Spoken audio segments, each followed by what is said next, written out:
Gracias por continuar con nosotros. Me da mucho gusto recibir esta noche a Carlos Zúñiga. Él es empresario, un especialista en temas del agro, del campo y muchos otros más. Gracias por acompañarnos, Carlos. Ricardo, un gusto. Bueno, estamos hablando justamente del impacto que puede llegar a traer para el empresariado guatemalteco el aumento del salario mínimo con el que se fijó y con lo que creció, el aumento de los productos de la canasta básica, temas de combustibles. ¿Ustedes cómo lo analizan? ¿Cómo lo visualizas? Bueno, mira, primero el salario es el valor de un servicio, ¿no? El problema es el mecanismo que se utiliza. Yo creo que hay que romper esquemas en esa línea. Debemos de buscar un mecanismo que permita que el salario sea acorde a la actividad y acorde al potencial que tiene la actividad, porque el problema con los aumentos salariales por decreto es que es un aumento de costo automático sin tener en cuenta las condiciones de mercado, y puede poner uno en aprietos a algunas empresas en el sentido de tener que verse en la necesidad de recortar, ya sea recursos humanos o más bien cerrar. No, eso no es un discurso, es una realidad económica. Entonces, ese creo yo que ha puesto en aprieto a varias empresas. Luego, el sentido de una condición política, entrando a un año electoral, con muchísima menos certeza de la que hubiéramos querido. Si recordamos hace 4 años, cuando entramos al proceso electoral, pues había otro ambiente. Yo recuerdo muy bien, el ambiente era un ambiente positivo, era un deseo de invertir, y ahora estamos viendo que las empresas, no solo de extranjeros, sino que capital guatemalteco se está yendo a otras partes de la región a invertir. Entonces, creo que hay que ser muy cautos sobre los mensajes que se mandan. Hemos visto al presidente recientemente, lo viene diciendo desde hace mucho tiempo, pero ahorita con más énfasis, también un poco con el apoyo de algunas organizaciones internacionales que hablan de la necesidad de la reforma fiscal, la famosa reforma fiscal que tanto se discute, ¿verdad? Y que genera siempre tantos anticuerpos a la hora de ponerla sobre la mesa. ¿Es el momento adecuado? ¿Debe hacerse? ¿Bajo qué condiciones debería hacerse? Porque es un tema que, bueno, es complicado, delicado y que evidentemente debe tratarse. Tal vez nada más agregando sobre el tema de la productividad. Sí. Yo pienso que lo que nos falta a nosotros como país es poner una meta de nación, y la verdad es que país productivo debería ser nuestro objetivo, en donde el salario por productividad es uno de muchos factores, incluyendo la tecnología, que debemos de tomar en consideración para que el país sea más productivo. Entonces, el tema ya de los ingresos del Estado y todo se vuelven temas secundarios, porque un país con progreso, con desarrollo, pues todos obtenemos mejores ingresos. En el tema de la reforma fiscal, lo que tenemos que hablar, creo yo, es de un pacto fiscal, que es más que un pacto solo de tema fiscal de ingresos y egresos de la nación. Tiene que ser un acuerdo político a largo plazo. En Guatemala el gran problema que tenemos es que todo lo que hacemos lo hacemos a corto plazo y no damos ninguna certeza. Cuando hablamos de certeza no es solo seguridad física, necesitamos certeza para la inversión, para que los empleos se generen a largo plazo, para que las pequeñas, medianas empresas generen el desarrollo, porque el desarrollo de esta nación no se va a lograr a través solo de las grandes inversiones, sino realmente a través de la confianza del pequeño, del guatemalteco, la guatemalteca, que va a generar empleo en las áreas rurales, que es donde estamos más necesitados de desarrollo. Entonces, pacto fiscal, no. Pacto fiscal, mejor dicho, sí. Reforma fiscal, no.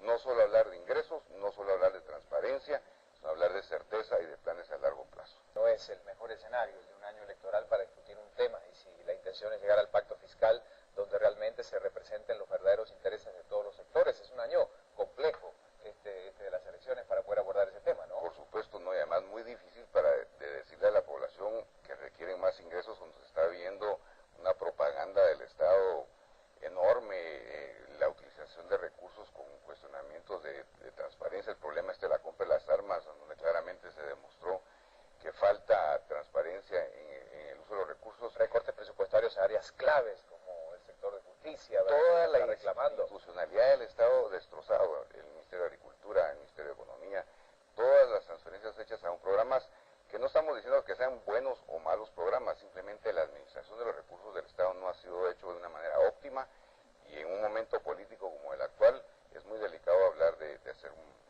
una reforma fiscal. Un pacto fiscal, creo que sí deberíamos de platicar al respecto. Hablamos de escenarios. Cuando vemos un año paralizado a nivel del Congreso de la República, estamos hablando de una cantidad de leyes que tienen que ver directamente con el crecimiento económico, con la seguridad. El famoso tema de las interpelaciones viene a poner estos paréntesis que parece que nunca tienen tiempo. Sector justicia. provincia que está demandando muchísimo más presupuesto porque si no dice que no va a poder funcionar, y así podríamos ir tocando muchísimos otros sectores. ¿Qué puede pasar? Bueno, primero que todo hay que reformular el Estado. Yo estoy convencido que la manera en que está funcionando el Estado actualmente es inadecuado. La comunicación entre los... Por ejemplo, hemos tenido ¿cuántos ministros de Estado hemos tenido en este gobierno? En todas las carteras. En todas las carteras. En una cartera de 12, 13 ministros han habido más de 30 ministros. Luego, pues, personajes que no deberían de tener las decisiones, la capacidad de decisión que tienen en el Estado, están teniendo decisión en los recursos, en el uso de los recursos del pueblo de Guatemala. Yo siento que ahorita es momento como para que los guatemaltecos realmente reflexionen y busquemos un cambio, porque no podemos seguir pretendiendo que el Estado continúe en manos de personas que realmente no tienen la capacidad de administrar tantos recursos. La diferencia entre Estado y empresa es realmente mínima, porque estamos hablando de administrar recursos, optimizar resultados, bajo el menor costo posible lograr los mejores logros. En este caso el producto sería el bienestar de la población. Entonces sí, deberíamos de meditar para no volver a caer a final de este año político en la elección de un equipo de personas que no tengan la capacidad de realmente optimizar los recursos y finalmente hacer algo por cambiar la vida de tanto guatemalteco que está en condiciones de miseria. Entonces, no podemos darnos el lujo de llegar a un gobierno en donde el plan de gobierno sea solamente un instrumento para ganar elecciones y que a la hora de hacer gobierno empiece a buscar ejecutivos por todos lados que empiecen a renunciar a los 6 meses por falta de capacidad. Hablando de la visión de país, es que la participación ciudadana a través de organizaciones civiles es mucho más definida y como que hoy se expone mucho más, aunque siempre llega a un límite, porque en definitiva la decisión no siempre está en estos grupos de presión, pero de todas maneras, como que el pueblo representado en estas organizaciones tiene mucha más posibilidad de entender, de saber qué es lo que realmente está pasando y quiénes son las personas que allí se están postulando y eligiendo. Tal vez en la línea de lo que tú mencionabas en el tema anterior, agregando un poquito a lo que dice Javier y más pensando que en una sola institución, aquí lo que necesitamos es una visión hacia dónde queremos que se vaya Guatemala. Un objetivo a 20 años. Exacto. Y después establecer 6, 7 políticas de Estado que de ahí derramaría todo lo que sería un plan de trabajo o un plan de gobierno. Claro, cada institución tiene su función específica, pero creo que los guatemaltecos como ciudadanos tenemos que empezar a visualizar hacia dónde queremos llevar a nuestro país. Queremos un país próspero, un país mejor para todos. Entonces, dejar de estar viendo las piezas del rompecabezas y visualizar cómo podría ser ese rompecabezas ya armado y en dónde podríamos estar beneficiados todos. Ahí hay que tomar decisiones de Estado, hay que, como se dice de una forma muy chapina, machucarle la cola a mucha gente, pero al final generar un ambiente de vida, de transparencia, de seguridad, como resultado de un país en progreso, un país progresista. Entonces yo sí creo que deberíamos de pensar, claro que hay que ver los pasos que tenemos que tomar para llegar a ello, pero sí empezar a soñar en lograr un país productivo, no desde el punto de vista empresarial, sino que desde el punto de vista social. Sin producción, sin generación de empleo, sin generación de crecimiento, es imposible tener los ingresos del Estado. Sin ingresos del Estado es imposible cumplir con esa responsabilidad social que se tiene que tener también. Entonces, somos todos en una misma línea de pensamiento. El problema es que cada quien ha llevado su agenda. Es hora de que empecemos a tratar de llevar una agenda propia de país, donde vamos a tener que ceder un poquito cada quien, pero vamos a, al final, obtener resultados. ¿Qué necesitamos para generar ese desarrollo? La certeza que una visión a largo plazo le puede dar a todos, ¿verdad? Eso, ¿verdad? Definitivamente. Primero que todo, tienes toda la razón. Yo creo que aquí hemos pensado que el presidente es el superhombre. No, yo creo que aquí necesitamos una persona que tenga credibilidad, que credibilidad es liderazgo, ¿verdad? Y no porque dice que lo tiene, sino por la hoja de vida. O sea, ¿qué ha hecho en su vida para poder proponer qué hacer por el país?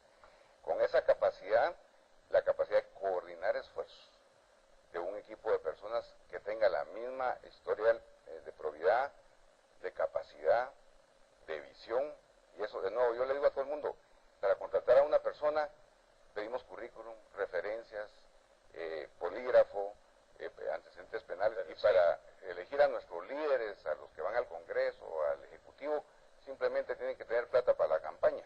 Entonces así no vamos a lograr, haciendo lo mismo, no vamos a lograr resultados diferentes. Entonces